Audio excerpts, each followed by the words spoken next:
Unya human atong kauna mga higala, nakikita ko sa akong isa ka amigo niya. Wala man magsipong nga ngamong huna-huna. So among gibuhat na ngaon na lang man mi aning McDonald. O kay lagi kay busog-busog naman ko. Aw sakto ra nga pagkabusog. Ang akong gi-order kanina lamang apple pie ug kaning nay ice cream nga murag gisagulan og cookies. Kani nga ice cream na istoryahan na ni nako kauban sa akong kaubang trabaho nga lami daw. Nya kay lagi nakasuroy man ko sa McDonald's so ni order na lamang pug ko nya tinuod jud ay nga lami siya nga pagka-ice nya giparisa na lamang pud nako aning gitawag nila og apple pie. Unya sa Jollibee mo kay mango pie man to siya. Pero lami ra gihapon siya. Mura ra pud siya lami og mango pie. Sa mango pus na kanindot nga mopalit ka ani nila kay kahibaw jud ka nga hinlo ba. So mao to galami man ang istorya. So niabot mi sa istorya kabahin sa akong kagahapon. Char. Niabot mi anang istorya kay lagi ako sa unang nagtrabaho man ko og Jollibee. So among gisgutan ani ang presyo kay ang peach mango pie sa una man gud sa Jollibee kay murag naa pa to sa 20 city.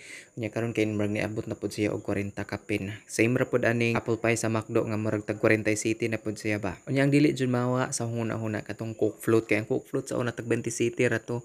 Unya karon kay murag niabot na siya og tag 60 kapin, 60 city man sa Food Panda. It was way back 2015 unya karon 2025 naman so murag 10 years. Pero before pa sa 2025, 2023 to 2024 hinisaka na jud ang presyo ana niya wa ko kahibog pila to atong panahon na. Mana makaingon kanong grabe no ang pagsaka sa baliton ba daw dili ko gaana kada adlaw mo kaon pero tan-awon man gud nimo grabe ang pagsaka bisan pagdili na si Jama ay gitawag na to og needs bali mahugra na siya og once kay fast food man gud na siya so dili ka angay kada adlaw mo kaon ana pero mao lagi murag grabe ka mahal kung atong balanseon murag lapas gud sa 100% ang saka kay pila gud ng 27 sa una niya karon kay 64 ba to or 67 pod so di ba labaw pas times 2 labaw pas 100% ang nisaka. So it's a good thing man pod no nga wala ra kasi po nga mong istorya para magkaatubang ming duha.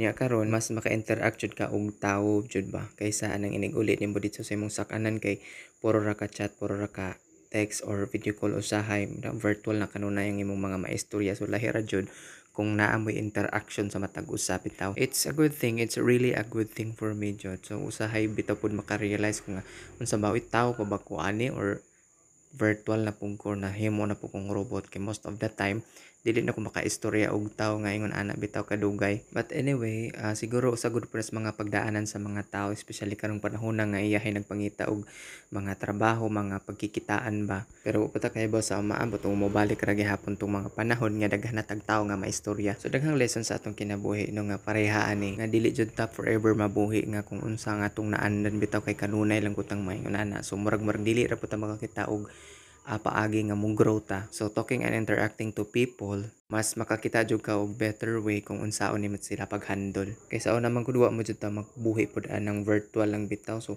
nganong nabuhi man ta sa una ning wala pa ning technology.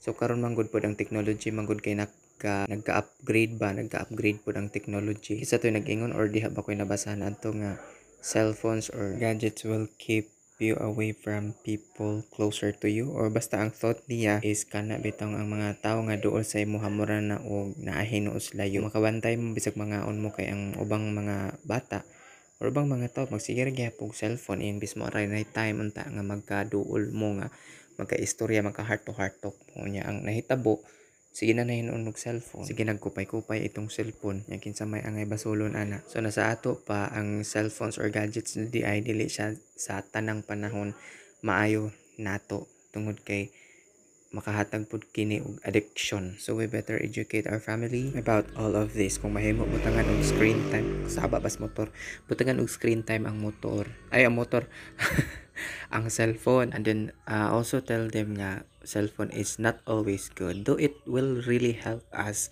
for communication but not all the time gyud siya makatabang kung labi nagmapasagdan nimo ang tao mapasagdan nimo ang bata na sobraan na og gamit sa maong gadget samtang mga bata pa to yung i-train na sila nga mahimong responsable sa paggamit sa mga gadgets labi na karong panahon na especially kung kahibawan na sila mag-surf kahibawan na sila modong sa mga websites may mga websites dito nga dili para sa ilaha mas mo kalit siya kabot dito so much better gyud nga pugngan samtang bata pa much better gyud nga hatagan jud sila og pagtulun-an sa paggamit sa maong gadget